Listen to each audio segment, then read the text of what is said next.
Bismillahirrahmanirrahim. My name is Saleha Zulfikar. Welcome to my channel Grow with Saleha. The topic of today's video would be Jacobian and Caroline prose. अब जो है ना ये जो as थी ना Puritan as, जिसको हम जैकोबियन और कैरोलाइन एज भी कहते हैं, क्योंकि दो किंग्स ने रूल किया था, जेम्स वन और चार्ल्स वन.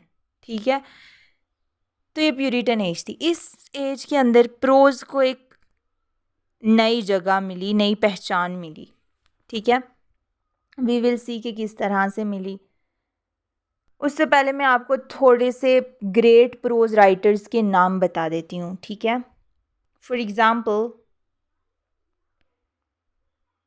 फ्रांसिस बेकन है, रॉबर्ट बर्टन है, जॉन मिल्टन है, सर थॉमस ब्राउन है, जेरेमी टेलर है और क्लैरेंडॉन है. ठीक है, अब ये जो थोड़ी बहुत डेवलपमेंट्स आई थी ना प्रोज के अंदर, अब उसको डिस्कस करते हैं. देखें, जो एलिजाबेथन एज थी ना, उसी के अंदर प्रोज को थोड़ी बहुत पहचान मिली थी. लेकिन इस एज के अंदर आके ना प्रोज में डिफरेंट तरह से प्रोज को लिखा जाने लगा. आपको पता है कि प्रोज तो इनिशियली के एंग्लो सैक्सन्स, एंग्लो नॉर्मन से ही स्टार्ट है. लाइक ट्रांसलेशन होती थी ना, आपको पता है.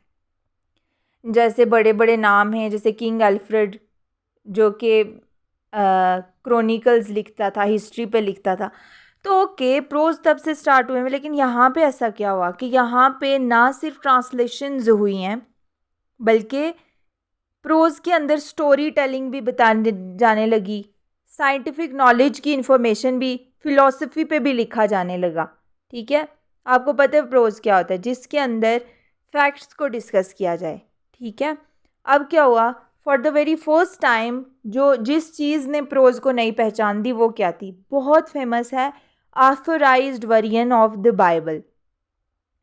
अब प्रोज को पहले भी पढ़ते थे, लेकिन अब क्या हुआ, देखें ये कौन सा लिटरेचर हम पढ़ते हैं, इंग्लिश लिटरेचर ना. लेकिन इससे पहले जो भी लिटरेचर लिखा जाता था प्रोज में, उसको एंग्लो सैक्सन्स की लैंग्वेज में पहले नहीं लिखा गया. काफ़ी देर तक बड़ा गैप आ गया था कि इंग्लिश लैंग्वेज को हाई क्लास जो लैंग्वेज है वो नहीं माना जाता था, सुपीरियर लैंग्वेज नहीं माना जाता था. तो लैटिन में ही सब कुछ लिखा जाता था, प्रोज वगैरह. लेकिन for the very first time Bible की जो ट्रांसलेशन हुई ना, वो लैटिन में नहीं हुई, वो इंग्लिश में हुई. जब इंग्लिश के अंदर बाइबल की ट्रांसलेशन हुई, तो आपको पता है कि तब जो लोग थे वो बहुत रिलीजियस थे, प्यूरिटन एज चल रही थी ना, तो उनका फोकस ही, चाहे वो गवर्नमेंट हो चाहे वो लोग हों, कि हमने रिलीजन को क्या करना है, करप्शन से अलग करना है, मॉरल वैल्यूज़ जो खो दी हैं वो वापस लानी है. तो रिलीजन को पाक करने के लिए पे ज़्यादा फोकस था. तो जब उन्होंने देखा ना कि बाइबल की ट्रांसलेशन हुई है, तो बहुत ज़्यादा जो लोग थे, चाहे वो कैथोलिक थे चाहे वो प्यूरिटन थे, उन्होंने इसको पढ़ा. जब इसको पढ़ा ना अपनी लैंग्वेज के अंदर, इजी लैंग्वेज के अंदर, इंग्लिश लैंग्वेज के अंदर, कोई हाई फाई एलिजाबेथन एज में नहीं लिखा गया था. आपको पता है वो फ्लावरी लैंग्वेज यूज़ करते थे, स्टर्न लैंग्वेज, या फिर आप कह सकते हैं कि सही बढ़ा चढ़ा के कोई इमोशनल लैंग्वेज यूज़ करते थे. लेकिन यहाँ पर आके ना एंग्लो सैक्सन सिंपल सी इंग्लिश में, ओल्ड इंग्लिश में लिखा गया था authorised version of the Bible को. पहली बार लैटिन में नहीं लिखा गया था, बल्कि इंग्लिश में पहली बार लिखा जाने लगा दोबारा से, जिसकी वजह से बहुत ज़बरदस्त इन्फ्लुएंस हुआ सब पे. सब ने बाइबल पढ़ी तकरीबन, जिसकी वजह से इंग्लिश प्रोज की एक नई शुरुआत हुई, जो कि सिंपल, प्लान और नेचुरल वे में लिखी गई. आगे ही समझ. अब फ्रांसिस बेकन पे आ जाते हैं. फ्रांसिस बेकन जो है उसका तो एक अलग ही मुकाम है प्रोज राइटिंग के अंदर. दोनों से बिलोंग करता है, एलिजाबेथन से भी और जैकोबियन पीरियड से भी. मैंने आपको बताया है प्रोज राइटिंग की शुरुआत एलिजाबेथन एज में, कि इसको एक न्यू पॉपुलैरिटी मिलेगी, तो वहीं से शुरू हो चुकी थी. लेकिन अब आके इसको मुकाम मिलने लगा जब फ्रांसिस बेकन आ गया. अब देखें उसके अंदर, Francis Bacon was not only a prose writer, he was a lawyer too. Lawyer था, वो वकील था. और जब भी वो कुछ लिखता था ना, तो दलाइल दे के लिखता था. आपको पता है प्रोज के अंदर जो था फैक्ट्स डिस्कस करते हैं, और विद एग्जांपल्स की, विद रेफरेंस कि अच्छा ये हुआ था तो कैसे हुआ था, विद लॉजिक, इन्फॉर्मेशन, प्रूफ देते हैं, एविडेंस देते हैं हर चीज़ का. तो he was expert in it because he was a lawyer too, ठीक है, लायर था। तो आपको पता है जो लायर्स होते हैं उनके अंदर ये क्वालिटी होती है टू परसू अदर, कि दूसरों को हम अपनी बातों में उलझाएं, फंसाएं, आर्गूमेंट्स दें, उनको आर्गूमेंट्स देने की भी उनमें क्वालिटी होती है। वो इंटेलेक्चुअल होते हैं, विट होता है उनके दरमियान दूसरों से बात उगलवाने का, आपको पता है ना। तो यही चीज़ इसने अपनी राइटिंग्स के अंदर भी यूज़ की। बेन जॉनसन, आपको पता है ना बेन जॉनसन कौन था? कॉमेडी राइटर था, फादर ऑफ कॉमेडी जिसको कहते हैं। आपको पता ना एलिजाबेथन एज के अंदर उसने प्लेस लिखे थे। उसने इतने बड़े पोएट राइटर ने, प्ले राइटर ने फ्रांसिस बेकन के लिए बोला था कि अगर कोई इसके एसेज को पढ़ता है ना, कोई इसकी राइटिंग्स को पढ़ता है, तो वो विदाउट अ लॉस नहीं जाएगा, बल्कि कुछ ना कुछ गेन करके जाएगा, ठीक है। इतना लाइक उसने बोला था। और आप देखें फ्रांसिस बेकन को एफोरिस्टिक स्टाइल का मास्टर कहा जाता है। अब ये कौन सा स्टाइल हो गया? ये स्टाइल होता है जिसके अंदर शॉर्ट शॉर्ट फ्रेजेस होती हैं जो कि इजी टू मेमोराइज होती हैं, लेकिन फुल ऑफ विट होती हैं, इंटेलेक्चुअल होती हैं, जैसे जिसको उर्दू में हम अक़वाले ज़री कहते हैं ना, तो वो होती हैं, ठीक है। उसके बाद ये एपिग्राम्स लिखता था, वही बात होगी, छोटी छोटी फ्रेजेस जो इजी टू मेमोराइज हों और हर एक फ्रेज़ जो है उसमें एक अट्रैक्शन हो, फुल ऑफ मीनिंग हो, इंटेलेक्चुअल सी फ्रेज़ हो, विट से हो फुल, वो चीज़, ठीक है।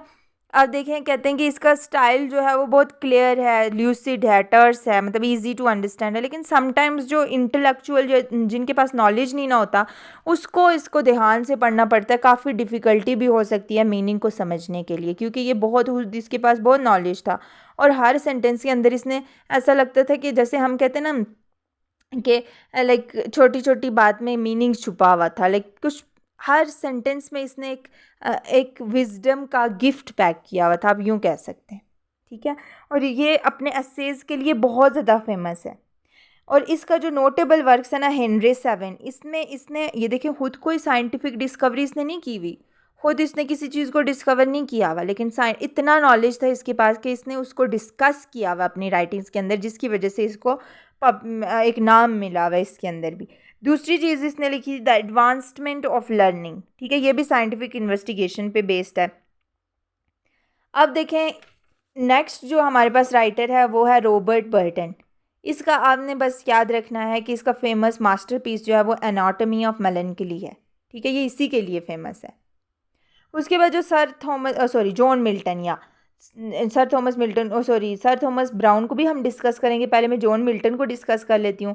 जॉन मिल्टन जो है बहुत, आपको पता है जॉन मिल्टन प्यूरिटन था, हमेशा इंडिविजुअल की फ्रीडम के लिए आवाज़ उठाता था, चाहे जो मर्जी हो जाए। अब ये किंग और गवर्नमेंट में जो इश्यूज चल रहे थे, आपको पता है किंग्स जो था वो उस टाइम पे चार्ल्स वन था, पार्लियामेंट कौन थी, गवर्नमेंट जो थी प्यूरिटन थी, दोनों आपस में लड़ा करते थे, दोनों के दरमियान कॉन्फ्लिक्ट होते थे। तो ये उस पे उसने एक बेस्ड वर्क भी लिखे हुए हैं, उसके ज़्यादातर वर्क इसी बात पे हैं जिसमें वो फ्रीडम मांगता है। इसने एक और वर्क, मतलब इंडिविजुअल के बस राइट के लिए ये लगा रहता था। फॉर एग्ज़ाम्पल उस टाइम पे डिवोर्स को बहुत बुरा कंसीडर किया जाता था, लेकिन इसने एक अपनी बुक लिखी on the doctrine and discipline of divorce, जिसमें उसने स्ट्रांगली ये चीज़ एडवोकेट किया, वकालत की, किस चीज़ की, आपको हाँ एडवोकेट की किस चीज़ को, कि हर इंडिविजुअल को डिवोर्स का हक हासिल है। प्रोज वर्क में इसका बहुत बड़ा नाम है। और इसने एक राइटिंग लिखी हुई है एरियोपेगिटिका, जिसके अंदर इसने डिस्कस किया हुआ है कि हर इंडिविजुअल को, हर राइटर को यह हक हासिल है कि वो जो चाहे पब्लिश करवा सकता है। इसमें इसने इस चीज़ को डिस्कस किया हुआ है। समझ आ गई? मतलब ये बस फ्रीडम के लिए आवाज़ उठाता था। उसके बाद हमारे पास आ जाता है अर्ल ऑफ क्लैरेंडोन। इसकी जो इम्पॉर्टेंट बुक है, ये याद रखने की ज़रूरत है, history of rebellion and civil wars in England. आपको पता है उस टाइम पे सिविल वार चली थी ना, चार्ल्स वन और पार्लियामेंट के बीच में, और ये कैथोलिक और प्यूरिटन्स के बीच में। तो उस सिविल वार के बारे में इसने लिखा हुआ। आपको पता है जब हिस्ट्री पे या फिर फैक्ट्स पे बात की जाए तो वो प्रोज राइटिंग ही होती है। और अर्ल ऑफ क्लैरेंडोन इसलिए प्रोज राइटर था कि उसने हिस्ट्री ऑफ रिबेलियन और सिविल वार्स इन इंग्लैंड पे बात की थी। जेरेमी टेलर को कौन भूलेगा, क्योंकि जेरेमी टेलर को मास्टर माना जाता है किस चीज़ का, English eloquence. What is English eloquence? कि उसके अंदर इंग्लिश राइटिंग्स वो जैसे लिखता था ना, उसके अंदर एक जादू होता था कि वो दूसरों को अपनी बात से परसू कर सके। इसकी राइटिंग्स का या फिर इस ये जब बोलता था तो इसमें एक इन्फ्लुएंस होता था कि लोग उसकी बातों में आ सकें। ये एक ट्रैपर था, कह सकते हैं, ये ट्रैप करता था अपनी बातों से। लाइक इतना जादू था इसकी बात में। इसकी जो फेमस प्रोज वर्क है वो holy living and holy dying है। ओके, आ गई समझ। लेकिन ये सरमन्स भी लिखता था। आपको पता है सरमन्स भी प्रोज में आएंगे, क्यों? क्योंकि फैक्ट्स पे बेस्ड हैं, कोई कहानी नहीं चल रही। समझ आ गई। अब देखें सबसे बड़ा जो नाम है, जो मैंने I think at the very start I forgot to discuss, sir Thomas Browne. या इसको भी डिस्कस करना ज़रूरी है क्योंकि ये जो था एक अलग किस्म का राइटर था। इसका ये होता था ना, इसका फोकस होता था कि मेरा स्टाइल सबसे ज़बरदस्त हो मेरी राइटिंग का, छोड़े मैं क्या लिख रहा हूँ। कंटेंट पे इसको नहीं फोकस था, ये स्टाइल पे ज़्यादा फोकस करता था। उसके बाद इसकी जो फेमस राइटिंग है ना वो है रिलीजियो मेडिसी, जिसके अंदर इसने ना सिर्फ रिलीजन को डिस्कस किया हुआ बल्कि क्योंकि ये फिजिशियन भी कंसीडर होता है तो ये मेडिसिन्स के बारे में भी इसने लिखा हुआ है। सारे बिलीफ्स को डिस्कस किया हुआ है जो इसको रिलीजन पे हैं और जो मेडिसिन्स पे हैं। ठीक है। उसके बाद इसने दूसरा वर्क लिखा हुआ जो इंपॉर्टेंट है वो हाइड्रोटेफिया है, जिसका दूसरा नाम द अर्न ब्यूरियल है। इंपॉर्टेंट है, याद रखेंगे। ये भी इसने लिखा हुआ है। उसके बाद या इट्स ओवर नाउ, अल्हम्दुलिल्लाह लेक्चर ख़त्म हो गया। आई होप से समझ आई होगी। Thank you so much.